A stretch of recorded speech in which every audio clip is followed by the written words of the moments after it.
আজকের এই বিক্ষোভ শেষ সংক্ষিপ্ত সমাবেশের এ পর্যায়ে সমাপ্ত বক্তব্য রাখবেন ঝিনাইদহ জেলা আওয়ামী স্বেচ্ছাসেবক লীগের সংগ্রামী সভাপতি জনাব শাহরিয়ার করিম রাছেল। জনাব শাহরিয়ার করিম রাছেল।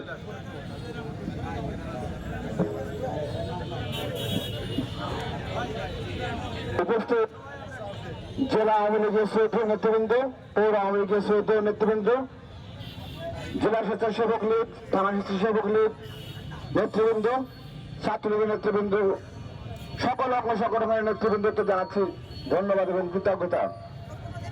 আপনারা জানেন যে আমাদের এই বাংলাদেশের রাজনীতি মূলত ষড়যন্ত্রমূলক রাজনীতি। বঙ্গবন্ধু হত্যার মধ্য দিয়ে যে রাজনীতি, ষড়যন্ত্রমূলক রাজনীতি শুরু হয়েছে, সেই ষড়যন্ত্র কিন্তু এখনো চলছে।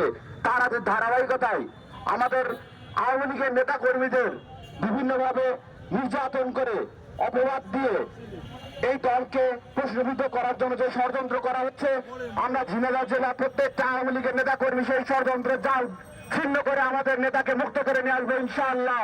এই কথা বলে আমি আমার আজকের বক্তব্য শেষ করছি এবং এই সভা সমাপ্তি ঘোষণা করছি। সকলকে ধন্যবাদ। জয় বাংলা, জয় বঙ্গবন্ধু।